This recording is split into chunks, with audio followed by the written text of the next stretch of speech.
Hi, everybody. Welcome to the Captain Lou Extravaganza podcast. It is April the 13th, 2022.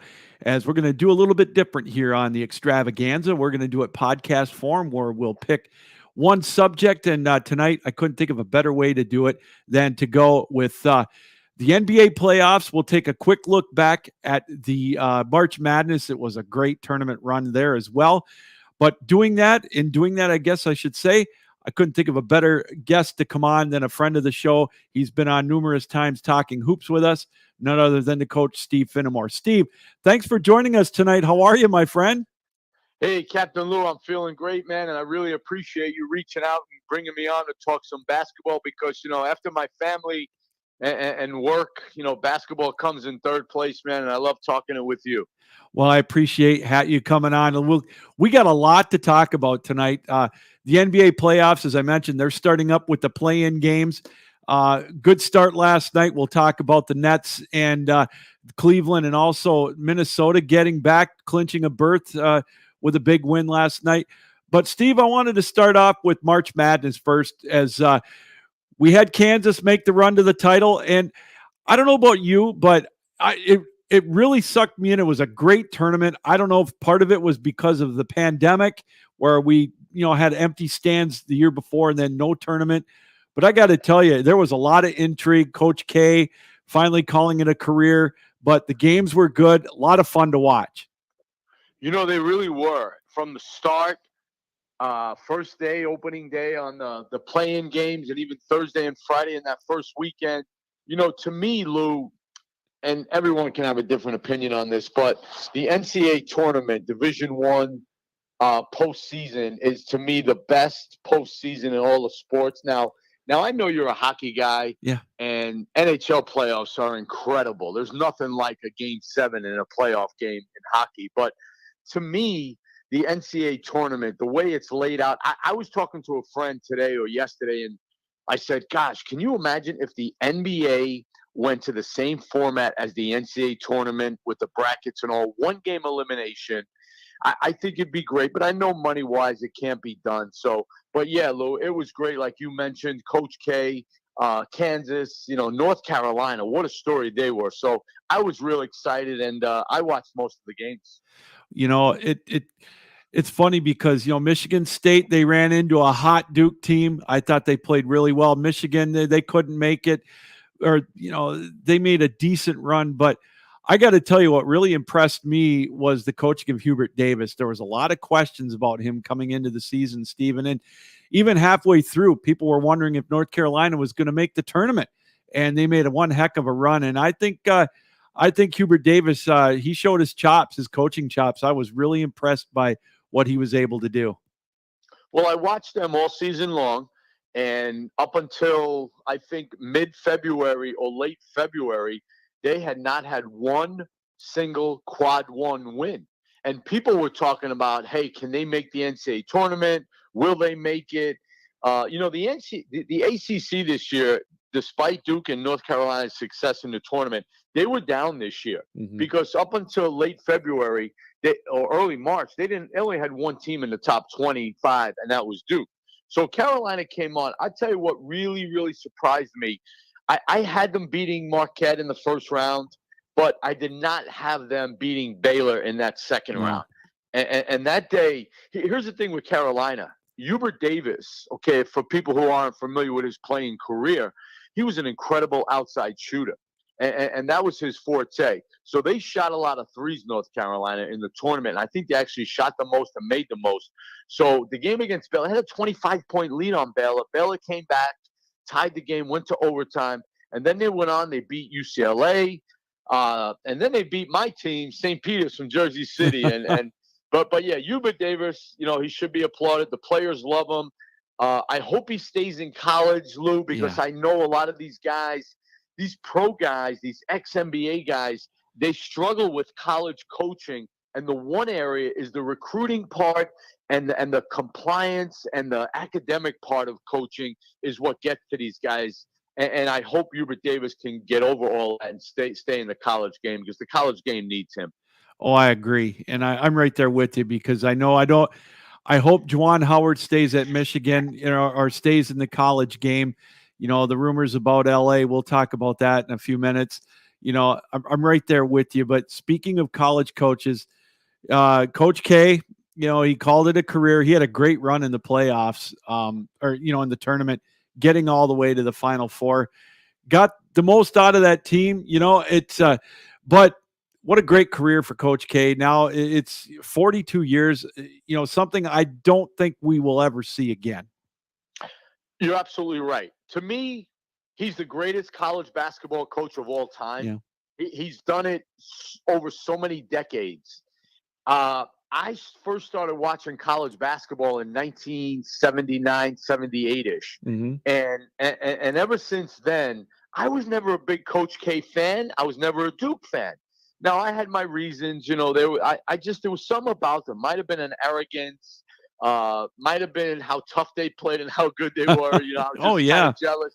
So anyway, Lou, I got to tell you, I watched the game against North Carolina in Durham on Coach K night, his last game coaching at Cameron Indoor Stadium.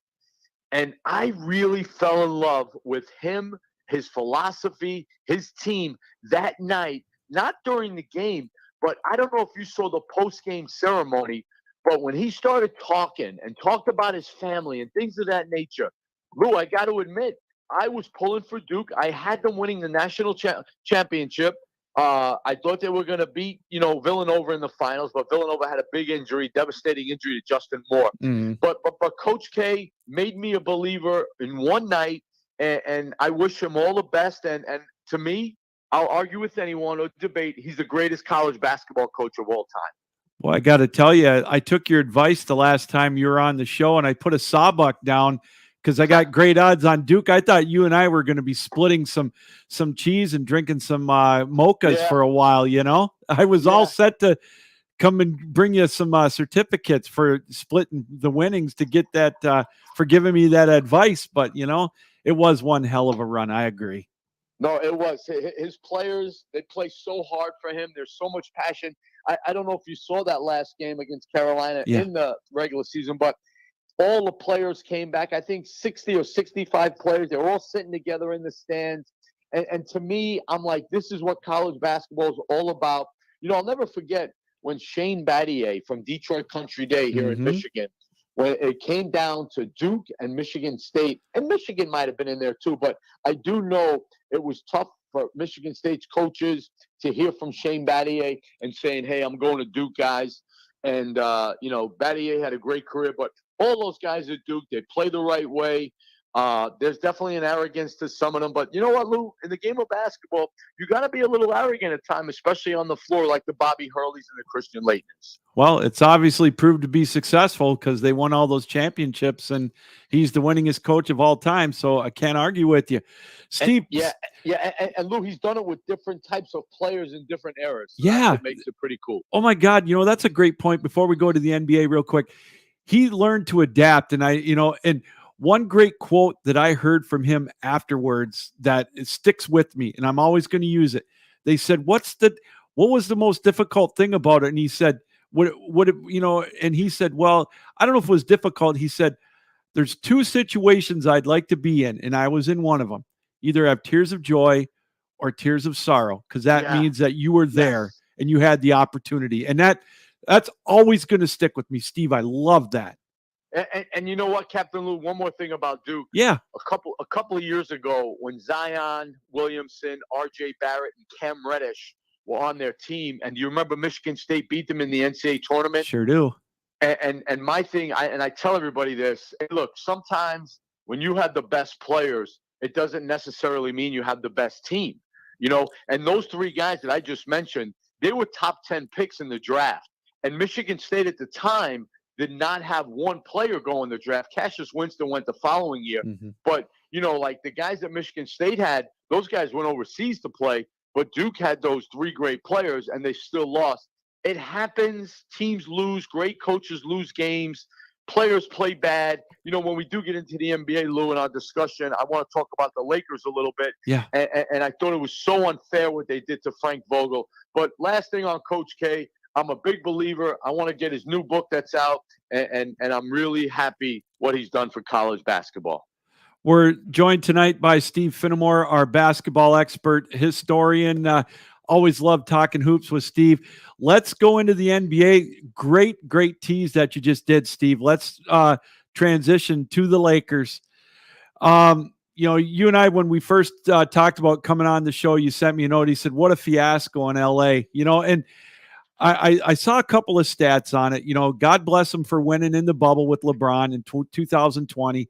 But other than that year, Steve, in the last 8 years, I believe it is, they've won. Other than that, they've won 41% of their games. And, wow. That's just unbelievable for a franchise like the Lakers. I understand, dynasties have their peaks and valleys or great franchises like that. But I am with you 1,000% on Frank Vogel and the treatment that he got, and I don't know if you blame LeBron. You can say, he was the mastermind. You can blame Rob Pelinka. You can blame Jeannie Buss. Magic coming on TV on Get Up and, kind of throwing the onus at LeBron a little bit. I got to tell you, Steve, that franchise right now is in disarray big time. Here's the deal. In sports, okay, it's been going on for hundreds of years, in life, in politics, whatever you want to talk about. There's always finger pointers. There's always people who blame.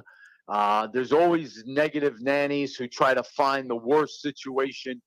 The one thing I'm going to say about Magic coming on ESPN like that and voicing his opinion, now he's a Laker for life. Right. And he was part of ownership, management, administration, front office. I'm really surprised that he comes out. And I know he's giving his opinion on a talk show like you and I are right now. I get all of that. But I'm really surprised he went in that deep on those guys.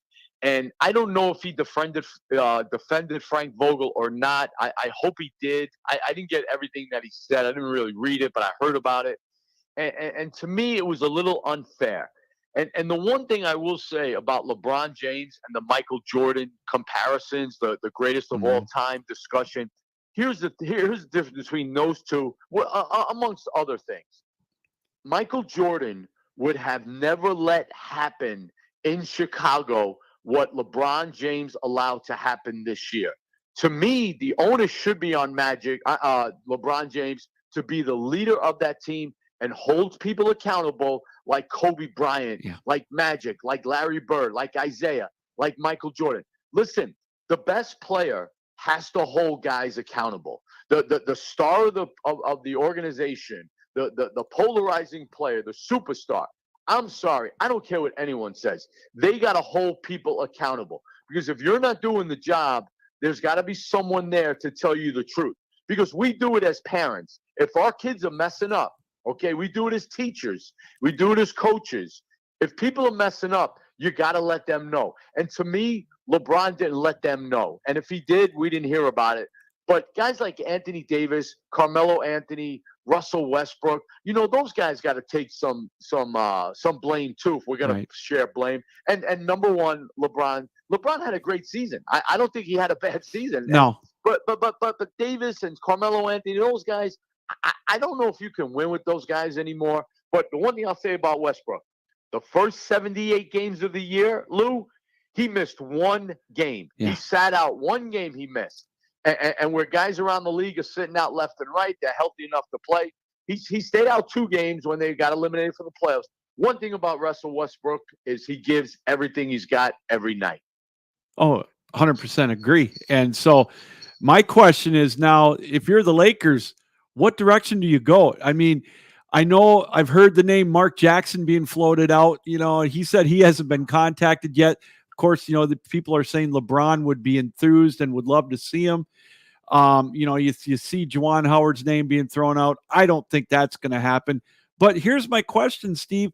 Let's say you're a big name coach and they've got that opening. I know they're talking about maybe Nick Nurse, but why would you go to that franchise when you have no say in player, not development, but free agency or whatnot, and you're going to probably have to answer to LeBron, because he's the straw that stirs the drink there right now. What big name coach would want to take on that responsibility and that big challenge? Let me ask you a question, Lou. Yeah. It's probably the longest shot ever in the odds. Could you ever see LeBron James being player coach? Oh, wow. I saw Hey, look, somebody mention that on social media, and I didn't. Wow. hey, look. People talk about it. People say, "Oh, LeBron coaches the team anyway. LeBron was the coach in Cleveland. LeBron was the coach in Miami." I'm telling you right now, I'm dead serious, and I'm talking from a basketball Yeah, intelligence perspective. I think he can do it. he could. I really do. Bill Russell did it, He sure did. and I think Bob Cousy did it. Yeah. And I'm telling you right now, LeBron James can be player coach of that Los Angeles Lakers team. Because I got news for you. Out of all those candidates you just mentioned, I don't know who would be able to do this, because this takes someone like out of the box. This takes someone very, very special in terms. I think the players respect him, and that's number one from a coach. You got to have the players respect. Right. And LeBron has been there. A lot of these guys that come in, a guy like Frank Vogel, what does he know about winning a championship? What does he know about a winning DNA? You know, I think if you bring somebody in, they better have the respect, number one, of the players. And my second thing about it, Lou, I know you mentioned Juwan, and I know you say he won't, he probably won't do it. But I'm going to tell you right now, forget Mark Jackson, forget Nick Nurse, forget Avery Johnson, whoever they're talking about. Mm-hmm. I really think deep down in my basketball soul, Juwan Howard would do a good job, because he coached LeBron in Miami as an assistant coach. Okay. And I think they would respect the heck out of him. Wow. So I think Juwan would be a great candidate for that team. Do you think that he would leave Michigan, though, and he wants an opportunity to coach his boys, his sons? Well, here's the thing. Here's the thing, and it gets back to what I said before. Yeah. Pro guys, they're a little turned off by those 2 or 3 items that I talked about: the recruiting, the compliance, the academics. Okay, these one and dones. You spend a year, 2, maybe 3 years recruiting a kid. You finally get them. You chase them around the country in the summertime, watching AAU games in the middle of Las Vegas, 100 degrees out, and it's July, and you're saying to yourself, "What am I doing here?" There's a lot of NBA guys, or a handful of NBA guys, that did not like that lifestyle. The NBA coach's lifestyle is a lot less stressful than a college coach. So we don't know how Juwan Howard feels. We don't know what his temperament is. I know Patrick Ewing right now at Georgetown cannot be too happy. Oh. And tell me what the difference is between Patrick Ewing and Juwan Howard. Both those guys had similar routes in terms of their playing career and then their assistant coaching career. Same exact routes. I mean, Patrick was a better college player, of course, better NBA player. But in terms of the job itself, I mean, I can't believe Patrick Ewing's happy at Georgetown right now, regardless of what he says. You make a good point about Juwan's sons, but you know what? Head coach of the Los Angeles Lakers, it's going to be more pay, of course. Oh, yeah. And Lou, it's the Los Angeles Lakers, man. Boy, just I know. They've got that special on HBO, the Showtime special that they're doing right now. John C. Reilly is, I tell you, he is awesome as Dr. Bus, man. I've seen the first 2 episodes. It's pretty funny, but it's good. Yeah. Can I ask you a question? Yeah. Okay. The other day I saw an interview with Magic Johnson, and it was TMZ that caught him on the streets of LA, I guess. Okay. And they asked him about that document or that show that you just mentioned. Mm-hmm. And Magic said he hasn't seen it and he has no intention of watching it. Do you believe him? No. Me neither. I don't. My wife said the same thing. My wife said, no way. He's watched that. And Steve, this is no knock on Magic. He's an ambassador to the game. The guy is just one of the most successful entrepreneurs ever, going from basketball to business and whatnot. But the guy's got an ego just like you and I. And they're doing a documentary on him and Dr. Bus and Kareem and all that in Showtime. I find that very hard to believe. He's not going to pick up his iPhone and look at HBO Max and say, well, maybe this wasn't so bad. I bet he watches it. I really like documentaries I mean, especially sports ones, Mhm. especially ones from back in the 70s and the 80s and even the 90s. Yeah. I thought that Bad Boys documentary was incredible. It kind of gave me. I hated the Pistons. I hated all those players except for John Sally and Dennis Rodman. I love those two guys. But I think documentaries are awesome. I'm looking forward to the Magic Johnson one. But yeah, I haven't seen it yet. I may watch what you're talking about. But now with the playoffs starting, my nights are going to be busy. And like I said, Lou, it's the Lakers. Yeah. Magic to me is the greatest point guard ever. He changed the way the game's played. And, all these big guys dribbling the ball around, man, these 6'8" and taller guys. It's Magic had a incredible. lot to do with that. Oh, he sure did. Wow, this has been fun so far. Let's get to the action on the court now. We had our playing games, our first two last night. The Nets won, played Cleveland. And it's funny is to me, there's two trains of thoughts of this, Steve. Number one, the Nets looked pretty damn good last night. Bruce Brown, I thought, played really well. He stood out to me. Obviously, Kyrie, what was he, 11 for 11 at one point? And, Kevin Durant, he's, if not the best basketball player in the world right now, he's in the top two. Here's my question. Obviously, can they sustain this? I know on DraftKings, they're like the third best odds to win the whole thing, which is just fascinating to me being a play-in team. Or did they had to be almost so good last night just to get by Cleveland. Now they got to take on Boston.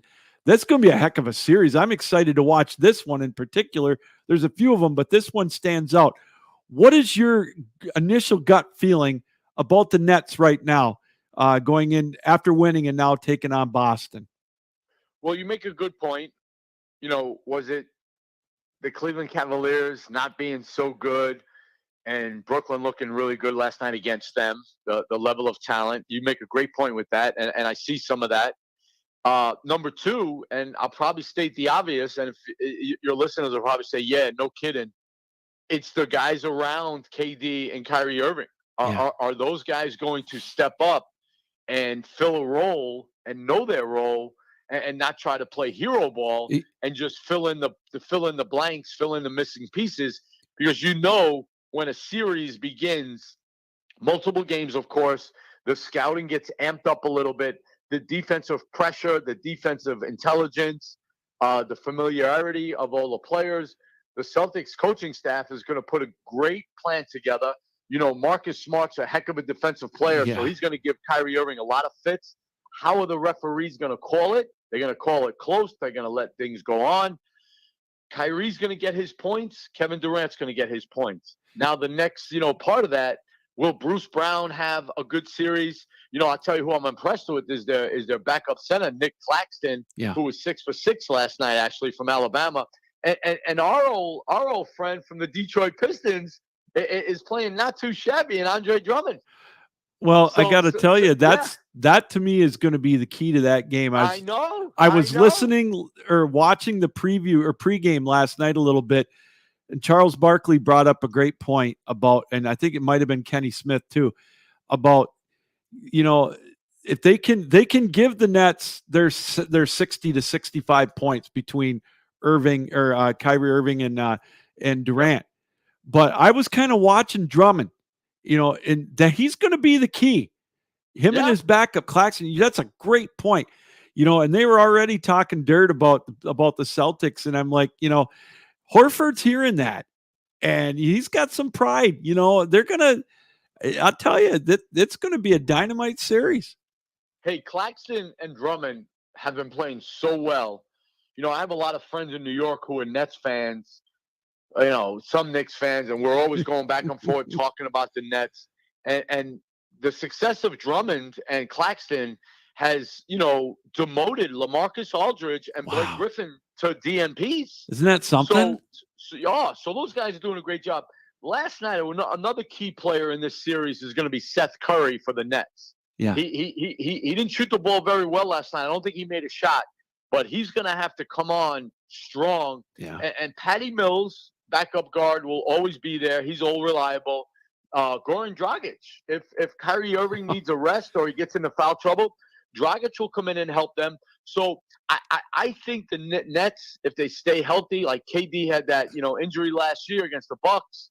I think if they stay healthy, another obvious point is they're going to be tough, and they can come out of the East come NBA Finals time. Do you buy into the Ben Simmons playing at all? It's a great point you bring up, and I hate to say this, and I could be wrong, but I hope he does. If he does play, I hope he doesn't disrupt them. Right. Because right now they're getting their mojo, they're getting their groove, they're in rhythm, and you don't want someone to come in, like the James Harden situation. I gotta say, when Harden teamed up with Russell Westbrook in Houston, I said from day one it's going to work, and I think for the most part it wasn't bad. It was better than people thought. When Harden came to the Nets, I said, when Kyrie comes back, there's no way this is going to work. There's just no way.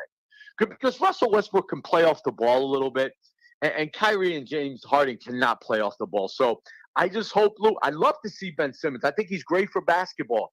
I'd love to see him come back, but if he does, I hope he doesn't mess up their vibe. Well, here's before we go to the next matchup with Simmons, one thing that I heard and I thought about it, and it makes sense, is maybe they can get him in there where he doesn't have to shoot. They've got shooters. He can distribute the ball and maybe play inside just to I don't know, just to kind of get his sea legs going. Maybe I'm just that's wishful thinking. Hey, Ben, Captain Lou, if I'm Steve Nash, I'm saying, Ben, don't shoot the ball. Just don't shoot it. I want to see 0 for 0 field goals. I want to see assists, rebounds, and some good defense. Oh God, yeah. But it's a great storyline to see if indeed if he does get some playing time. You spoke about Harden. Let's get to that series. That's the other one in the East. Well, I'm intrigued with all of them, but I heard something today that just anything that comes out of the mouth of James Harden right now, it's hard for me to take serious. Now he's saying that he's got nothing to prove. Oh boy. And I'm thinking to myself, all right, you choked it up in Houston. You blew up that franchise. You went to the Nets. You tried your best to blow that franchise up. You got to Philly. I got to tell you, I'm more impressed with Joel Embiid every day now for putting up with this. But they're two great talents. But when I heard that today, I thought, you got to be kidding me. Come on. You can't be serious. Hey, when James Harden came into the NBA at Arizona State, I was a big fan of his. And he was my favorite player for a few years. And I used to argue with people, and they used to just shoot me down because his defense was awful. I watched him over the years like everyone else. He's a great scorer. He's a great talent. I just think, Lou, and I don't know if I've mentioned this to you on your shows, but there's two types of basketball players, especially in the NBA. There's guys who can really, really score the ball. They're talented as heck. They jump through the roof, but they can't win. Yeah. And you can go over the course of the league over the last 40, 50 years and find guys. I've come up with a list. Actually, I got about 15 guys on the list. I probably wouldn't reveal it publicly, though. I was just writing certain guys' names down. And I'll just say, too, like Carmelo Anthony and Tracy McGrady.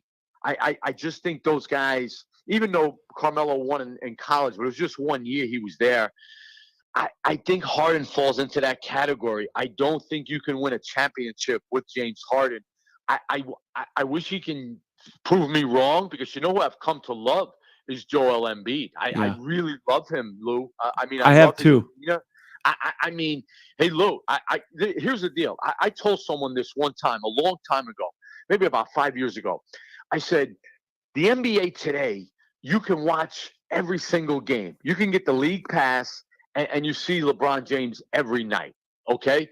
Back in the day, in the 70s, 80s, and even early 90s, you couldn't see it like Michael Jordan every night. If you lived in L.A. or if you lived in New York, if you saw him on TNT or ESPN, but other than that, we see Embiid every night. We see him on ESPN, the highlights. The guy's incredible, Lou, what he does. And to me, he's one of the top 5 players in the NBA today. 100% agree. I think that I know this is a rematch for them from a few years ago when they lost to Toronto in that grueling 7-game series. I think Embiid's got a chip on his shoulder to lead them past Toronto. I just don't know if Toronto's got much left.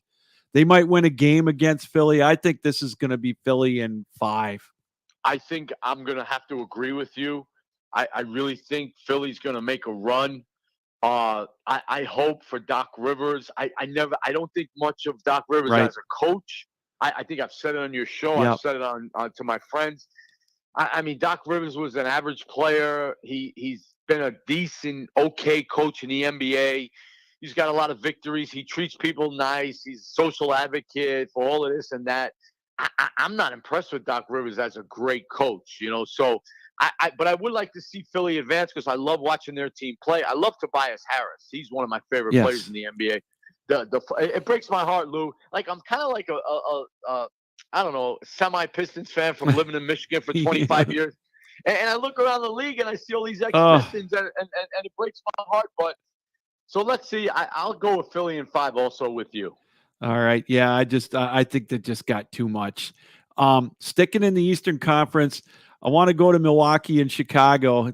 Yes. Chicago started out great, and they're still playing good, but right now, Steve, they got the stigma. They can't seem to beat the winning teams. And I think, and I know injuries have crept up, but my goodness, if you'd have told me that DeMar DeRozan was going to average 28 points a game this year, I would have said, well, I don't know. And you would have took a lot of money off of me because I would have said, no way, and it's funny because you go back real quick, going back to what Magic said about how they could have had him.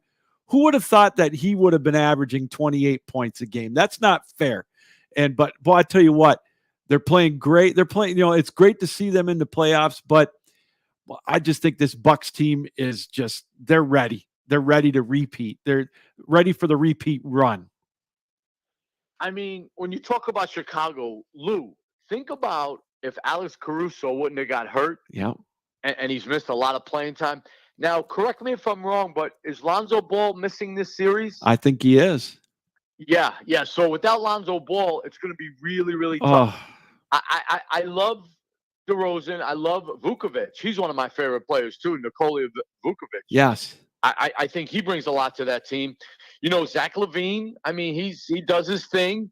But like you said, I think I picked the Bucks to win it all again. I think I picked them to repeat. I know I tell people that. Yeah. I should write these things down. I might have said it on your last show, but I'm going to go with the Milwaukee Bucks to repeat as NBA champions.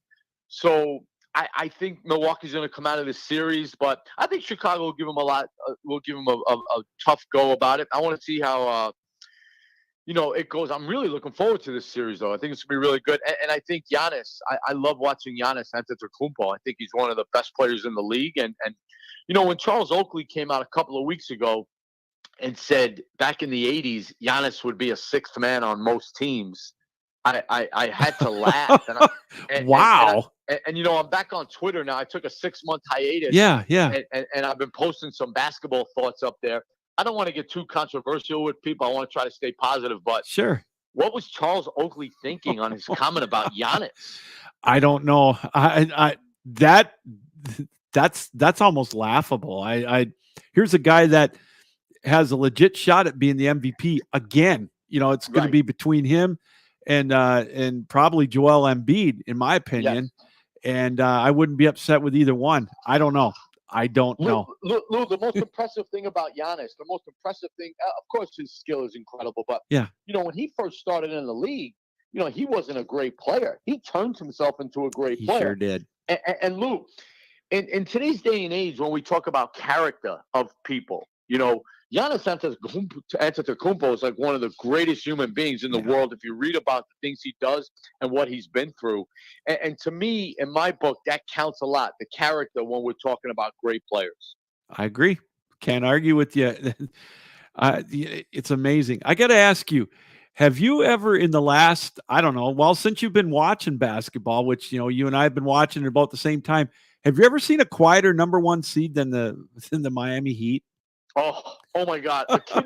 I was talking NBA player with one of my students, and he brought up the Miami Heat, and I had to stop for a second and say, "Wait a minute, Miami Heat," and you're right. What they've been doing is just unbelievable. But you know what this is all boils down to? this boils down to one of the best coaches in the Oh, NBA, Eric Spoelstra. Here's a guy who doesn't care for the headlines, doesn't care for the spotlight. He just does his thing. And I don't know how many years he's been in Miami since he started as a video coordinator, but I know he's been there 20 something years now. you never maybe 20 see years. him in the papers. You never, Never, or on never, ESPN. ever. And, And Lou, I got news for you and all your listeners. What he's done is incredible, keeping these guys together and having them succeed. I mean, what he's done for Tyler Hero is amazing because no one thought that kid was going to have this kind of success. And even Duncan Robinson. I mean, oh my goodness, Duncan Robinson. And of course, we have Jimmy Butler. Yeah. But it all points to Eric Spoelstra's handprints. He's got his handprints on this whole program. Boy, I'm dating myself now saying people aren't in the papers. My God, does anybody read the papers anymore? They just read everything online now, don't they? Hey, Lou, I was telling my wife, I miss the days of having a coffee and a bagel on a Sunday morning and reading a newspaper. Oh, $6 a paper. And my goodness, it's not even that thick anymore. No, I don't. I'm right there with you. I might have to start printing it out on my printer and then, reading it from online. That's funny. Hey, I tell you what, one more thing about Miami. And obviously, I mean, Kyle Lowry has just been incredible. He's been incredible. And look, let's face it. I know when we talk about coaches, we give them a lot of credit, or we say they should be fired.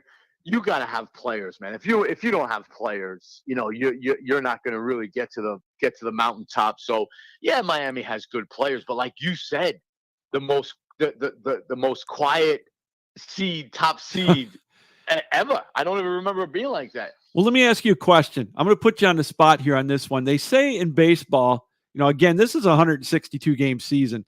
A coach is good for maybe 6 to 8 wins. What would a coach be? What would you say? What would be like? Well, what would a coach be worth? How many wins? I'll say 20. Okay, interesting.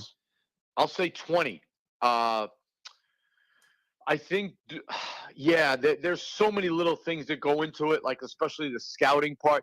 People, I think the average NBA fan or below average have no clue as to what goes in NBA scouting.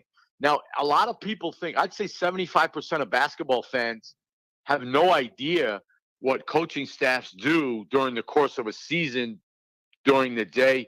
The scouting, you would not believe how advanced scouting is in the NBA. I mean, it's incredible. I'm lucky to have a few friends who are NBA assistant coaches, and we talk about it a lot, and they tell me what goes on. Scouting's important, man, and to me, that's the coach. And I think motivation. You got to get some of these millionaires motivated.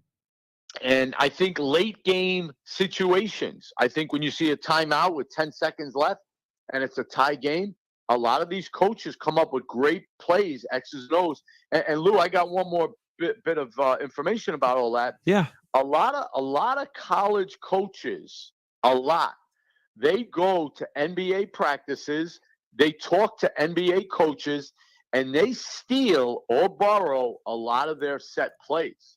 Like Michigan State's offense is probably 65%, 70% NBA sets. And I know for a fact, Coach K at Duke, whenever he does run a play, which isn't very often, they have a freelance offense. When they run different sets, it's all from the NBA.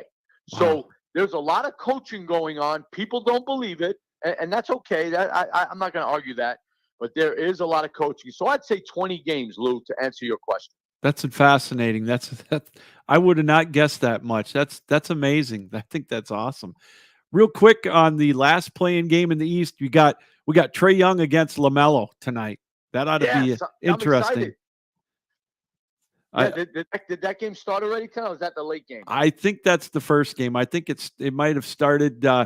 That's cool. If not, it'll be about 8:00. We'll get you out of here in about 20 minutes or so. No, it's cool because I know the Spurs play the Pelicans tonight, Lou. And I'm so happy for them because the Pelicans head coach is Willie Green. Yes. And he's a University of Detroit grad, and he played high school basketball in Detroit. and he played in the NBA for a long time. He was an assistant for a long time. He paid his dues. And Willie Green from Detroit is one of the nicest people you'll ever meet. And I'm so happy because, Lou, I don't know if you remember this, but back in the beginning of the season, Willie Green's first year in New Orleans, they were 1-12 to start the season. Wow. And Stan Van Gundy lasted 1 year there and couldn't get it done. Zion Williamson has been through so much drama and all this nonsense. But you know what? He's held them together. I know they picked up C.J. McCollum from the Blazers, and he's helped them. Yeah. Brandon Ingram's been really tough. And so I like the Pelicans' chances tonight against the Spurs, and I want to see them win because of Willie Green. I do too. I like them tonight. That's a great segue with Zion. Again, just like Ben Simmons, they say he's been going on 5-on-5 drills. If they get through this play-in tournament, this scenario where they would win, if they win tonight, they play the Clippers, I think, on Friday. Yep. Do you see Zion playing in that opening round matchup against Phoenix? You know what? This guy, I don't know who's advising this kid, but this kid can be like the next Superman. I mean, if he, like, this would be some story, man. Like, get your ass on the court. Play. Listen, suit up, lace your sneakers up, help your teammates. You talk about we're all brothers. You see that word passed around a lot. Family and we're brothers. Like, get out there and help these guys. This is what I don't get when I see these guys yucking it up on the bench. Like, I know these guys, they have like yes men around them. They have their agents. They have their mom, their dad telling them they're the best in the world. Get your butt on the court and help these guys win. Lou, it's like I work at Okemos High School, and we didn't have a good football team this year. And I asked these kids, "Hey, why don't you play football?" "Oh, they're trash, man. I'm not playing for them." Why don't you get out there and help the team? I'm just so tired of seeing these people sit out, these players in the NBA sit out and use all these excuses and load management. But anyway, Lou, I know I just went off a little tangent there, but I'm looking forward to that Hawks-Hornets game tonight because I love Miles Bridges. And I tell you what, who's made me a believer is LaMelo Ball. Wow. Yeah. He's made me a believer. Yes. He made me a believer, Lou. Yes, he is. Me too. Me too. I didn't think he was going to be that good. Me neither, Lou. Me neither. Matter of fact, I got to confess, I thought he was going to flop. I did too. I thought he was drafted way too high, but like you said, he's put in the work and he looks good. Yes, I'm looking forward to that. Hey, here's the deal. I'll date myself, and people may be scratching their head going to Google, but when Pete Maravich came in the NBA, obviously there was no social media in the early 70s. And I mean, what was the difference between Pete Maravich and LaMelo Ball with his bag of tricks and his flashy play? You know what I mean?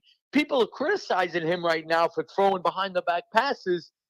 And I said to one guy, I said, "What about when Pistol Pete used to do that stuff?" Yeah. I said, I don't recall people criticizing that. They called him a hot dog. They called him flashy. But a lot of people love that kind of style. And today's game, can you imagine if Pete Maravich played today with social media and ESPN? I mean, LaMelo Ball, if you watch him, Lou, I'm not saying he's as good as Pete Maravich yet. He may be someday. But what LaMelo Ball does, I think it's great because I love how he passes the ball and he's a good teammate. Definitely a surprise for sure. I agree with you. Hey, I'm so happy for the Timberwolves winning last night. Yes. Getting this, now they get the 7th seed. They, it's great to see Minnesota get into the playoffs. They've had such rotten luck over the years and just, bad breaks with injuries. I mean, everybody has that, but it's great to see them back in the mix. Oh my God! I watched a little bit of it last night. I got to get up at 5:30, so I can only watch a little, and that's going to be my problem in the next few weeks here because I get up super early. But I mean, D'Angelo Russell, the former Ohio State Buckeye, I'm happy he played well last night. He had a really good game, and Anthony Edwards, he's another guy, Lou, who surprised me. Rookie season, had a great year out of Georgia. And those two guys now are holding it together. And obviously, Karl Anthony Towns, he didn't play very well last night. But I like their team, and they play the right way. And they're a bunch of young guys, and they play hard. And they got the veteran Patrick Beverley, who's a tough defender. So you just never know in the playoffs. They could be one of those teams that go on a run. Well, let's look at we got Golden State and Denver. Oh boy. Jordan Poole, what can you say about him? He's coming into his zone. Steph Curry, we don't know how healthy he's going to be. I know he's going to give it a go. You got Thompson, you got, obviously Draymond if he's healthy. Boy, oh boy, this Golden State team, they're a scary bunch, I think. Hey Lou, Jordan Poole, who you mentioned. See, here's the difference between me and a lot of people, especially people I know and listen to and watch. I always admit when I was wrong on something. I have no problem. Like you said, we talk about the ego when we're talking sports. I've never had a problem with admitting I'm wrong on things. Jordan Poole proved me wrong, too, because I thought he should have stayed at Michigan. Yes. I did not think he was ready. And he kind of struggled early on, but he found his way in the G League, and he's turned himself into a really good player. You mentioned all those guys on the Warriors. I tell you what, that's going to be some series because Jokic, who some people have in the MVP race, conversation, that's going to be something. Him going and you'll see Draymond Green guard him every now and then. So I think that's going to be an interesting matchup. Wow. But I can't wait for that series to get started. But if I'm hoping Steph is 100%, yeah, and he won't complain about it, but it's going to be a great matchup, and I'm really I think Golden State may come out of the West. I may have to pick them in a couple of days here to come out because they had a great season. Boy, they sure did, and I know Phoenix won. They got the top seed, and I get all that. But boy, oh boy, I look at that Golden State roster, and if they're healthy, and they you get, I don't know, is Wiseman healthy? I mean, that's another one. I mean, my goodness, I know it's crazy how loaded they are. I don't recall, and maybe I'm wrong, but the Celtics, the Lakers, the Bulls, the Pistons, back in the 80s, I don't remember. And if I think about it, or someone corrects me, I'll be cool with it. I don't remember health injuries being so like important and key to everything.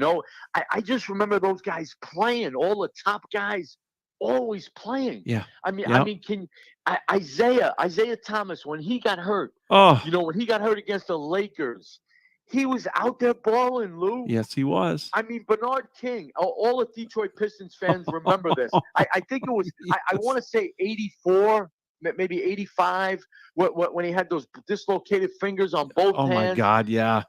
And he was dropping 40 points a night against Kelly Tripucka in the playoffs.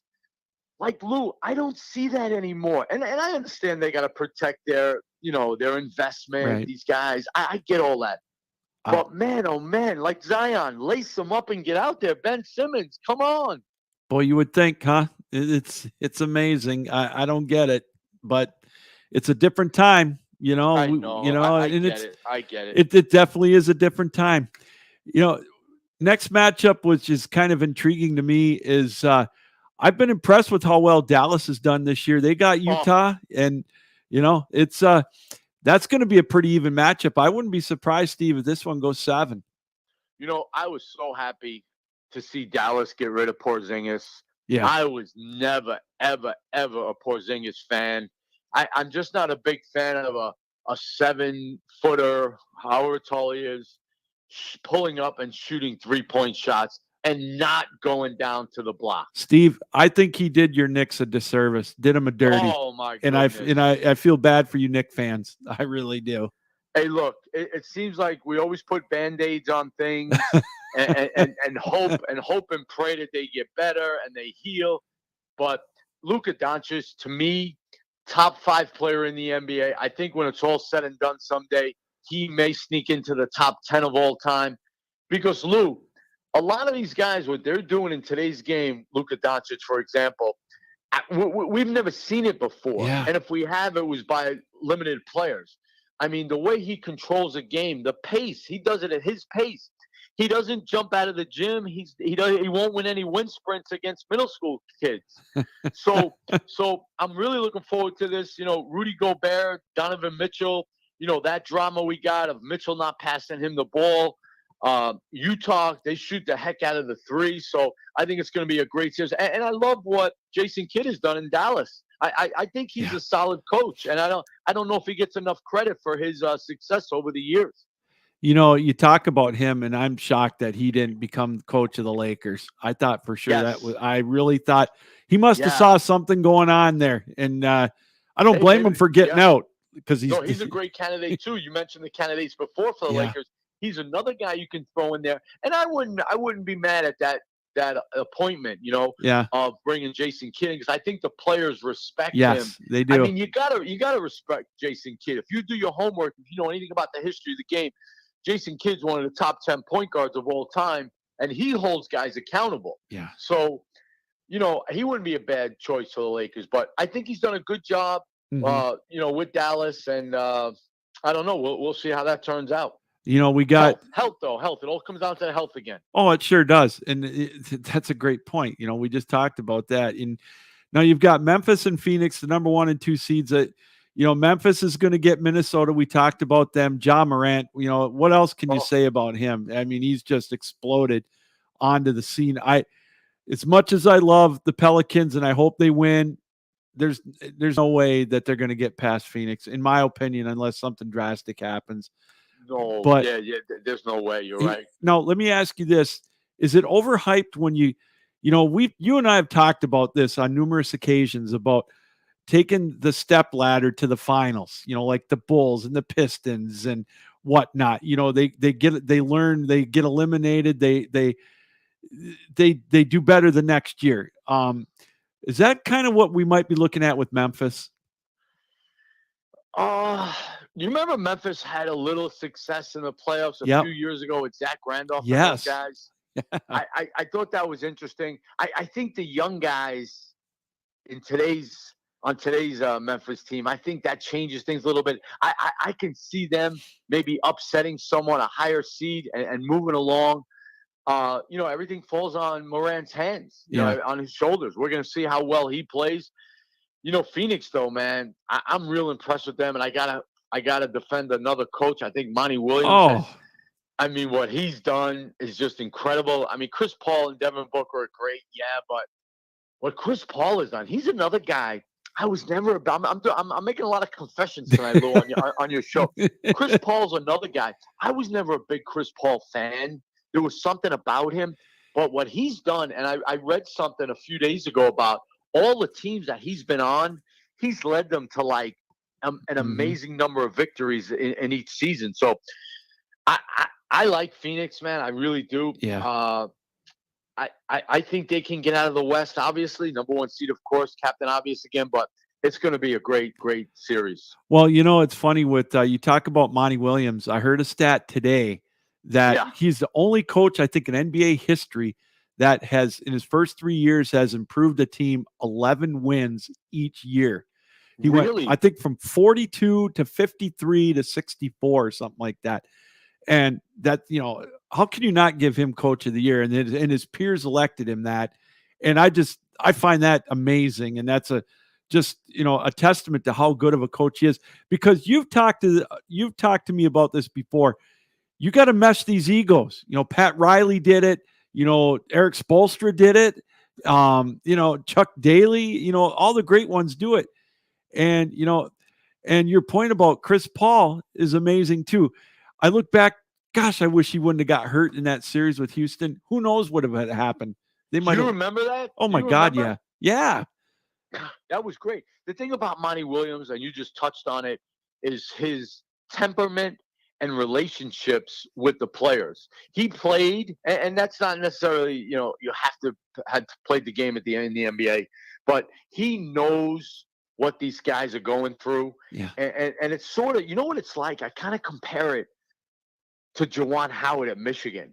Like, Juwan understands these kids today. He's been around, and these guys have been assistant coaches.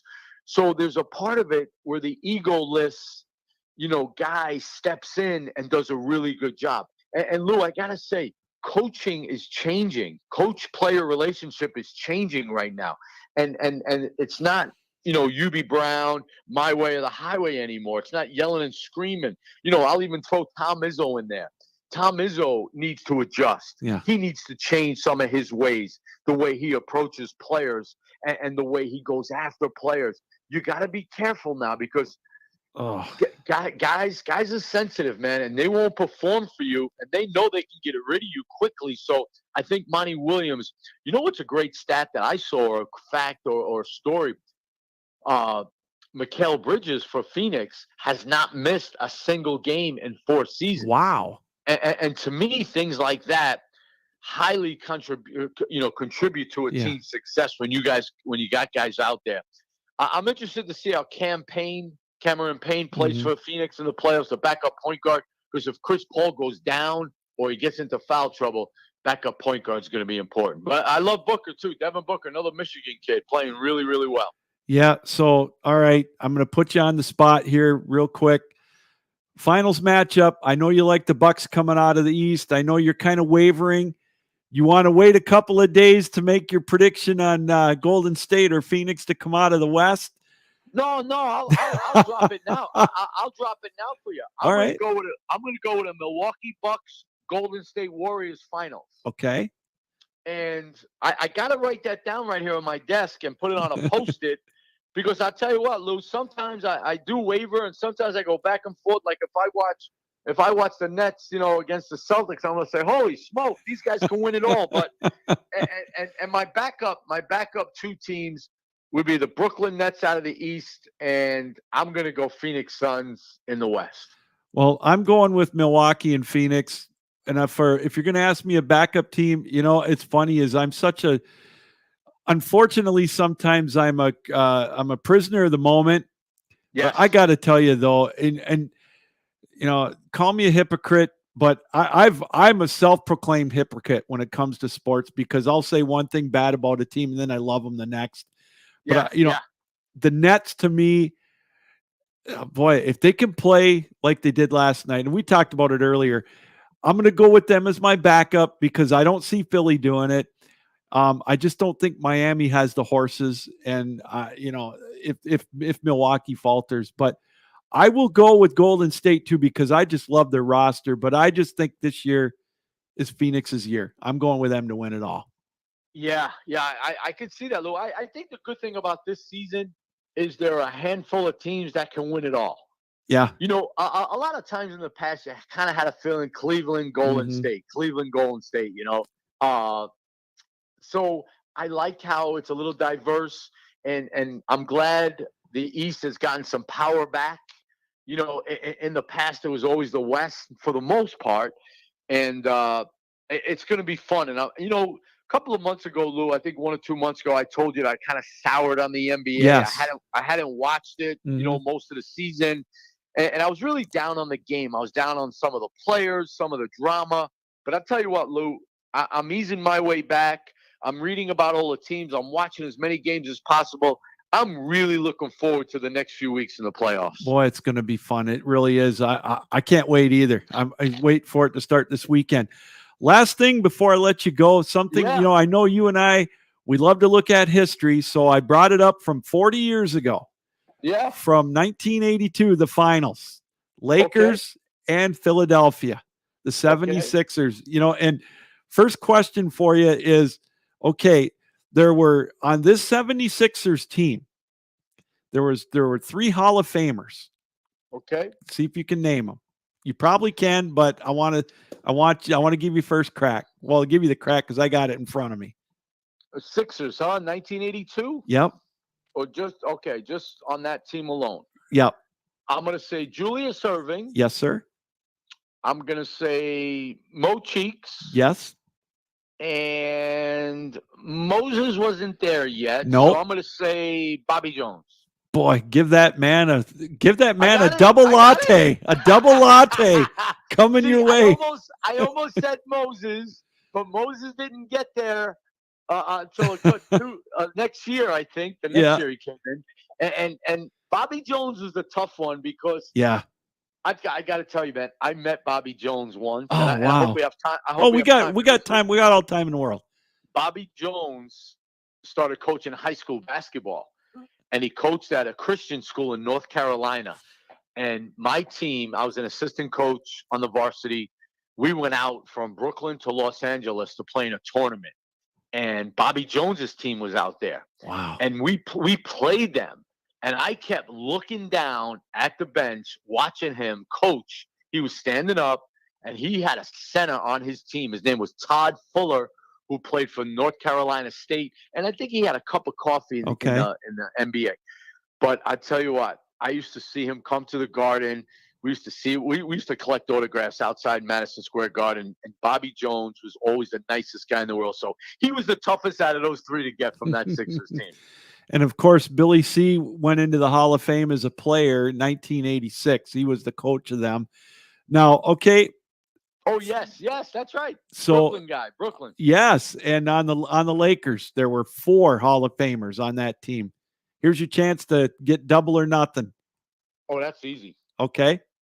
I'm going to say Kareem. Yep. Magic. Yep.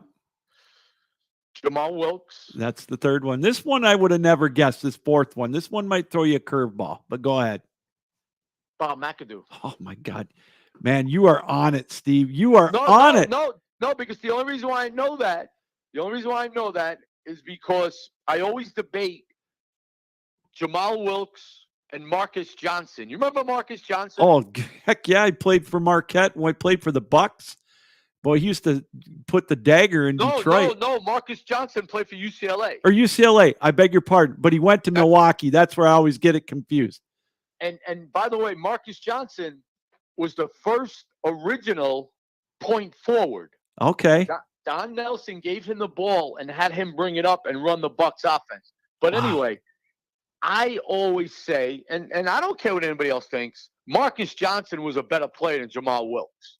Because if you put Marcus Johnson on those Lakers team with Magic, oh my. Marcus Johnson always ran into the Celtics those years with the Bucks. So the reason why I knew Wilkes is because I always debate Jamal Wilkes, 16, 17 points a game in his career. Marcus Johnson, just as good as numbers. Why isn't he in the Hall of Fame? And I knew about Kareem and Magic. Well, yeah. And then McAdoo played for my Knicks for 2 seasons, and I was in love with him when he came to New York. So those 4 were, and then Pat Riley, the coach, right? Right. I was, I kind of soured on Bob McAdoo when he got traded to Detroit and never played. And he ended up, they traded him away, or I think they traded him to the Clippers or he came from the Braves and went to Detroit, never played, and ended up getting back on the Lakers, and then he got his ring with them. So that's all right. Yeah, and Bob McAdoo was one of the original big outside shooting men. He shot a great mid-range shot from the wing, from the elbow, top of the key. I always remember Dave Cowens and him going at it with the Braves and the Celtics. Cowens would have to come out and guard him out on the perimeter. And Gar Hurd was down low scoring the points inside. And I just remember McAdoo pulling up. And then when he came to the Knicks, boy, we were going nuts. We loved watching him play because he was outside shooting those jump shots. He was good. He was good.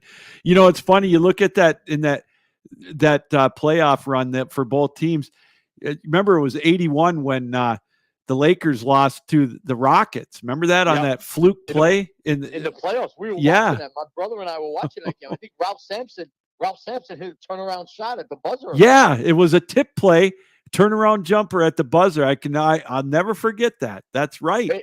Hey, I'll tell you what, Lou. Speaking of NBA history, Los Angeles Lakers, and we mentioned Magic. To me, in the finals against the Sixers, when Kareem went down with that sprained ankle and didn't play in Game 6, and Magic Johnson came out and had that incredible game where he played center. He was a rookie, and he had just won the championship at Michigan State the year prior to that. And the funny thing about that is, I remember I was at home, and Channel 6 in Marquette, they came on and said, if you don't want to know the score of the game because it's on at 11:30 on tape delay, turn the sound down. So we turned the sound down. I remember staying up till 1:30 in the morning watching that game. Hey, Lou, you know what me and my friends did at 1:30? What's that? We went out. We went to the schoolyard across the street. Oh, and wow. We all thought we were Magic Johnson after that. We played till 3 o'clock in the morning on that night. It was a Friday night. I will never forget. Tape delay. Kids today, when I tell them that, they don't even know what tape delay means. Isn't that funny? And you talk about Marcus Johnson, and it's funny is you know, the Sixers, I remember they had to play, they took the top 6 teams that year into the playoffs. They weren't even one of the top 2 seeds because they lost to the Celtics in that division. So they had to play a 2 out of 3 against the Atlanta Hawks.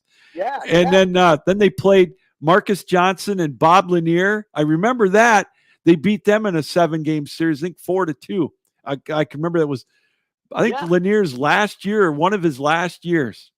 Good call. Lou, if you ever have time, if you're ever bored and you got a couple of minutes, go look up Marcus Johnson's career statistics. Okay. And look at some of his years in Milwaukee. I know he went to the Clippers and played his last few years out. I think he retired at like 33.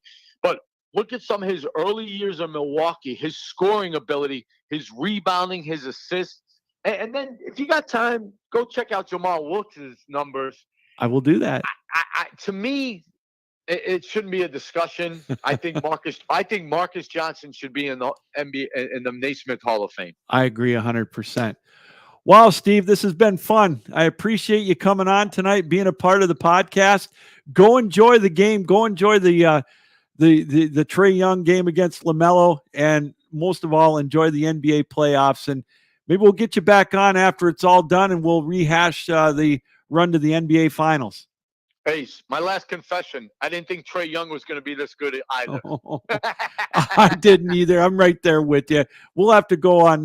We'll have to make a trip down to the church to confess all of this. So. Yeah. Okay, brother. Thanks for having me. All right, Steve. Week, Lou. All right, you too. Thank you, my friend. Bye-bye. Bye-bye. Well, that's going to do it here. We want to thank Steve Finamore for joining us here on the broadcast. We hope you enjoyed the podcast of the Captain Lou Extravaganza, episode 1 podcast style. You can check it out on my website, which is captainlou.net. Also check it out on 12 Ounce Sports, and as well on my Facebook page, Twitter, and also on my YouTube channel, which is the Captain Lou Sports Network. For my guest, Steve Finamore, yours truly, Captain Lou, saying keep your heads up, keep your sticks down, keep your feet moving, and as always, keep your minds open. Good night, everybody. Thanks for joining us here on the Captain Lou Extravaganza.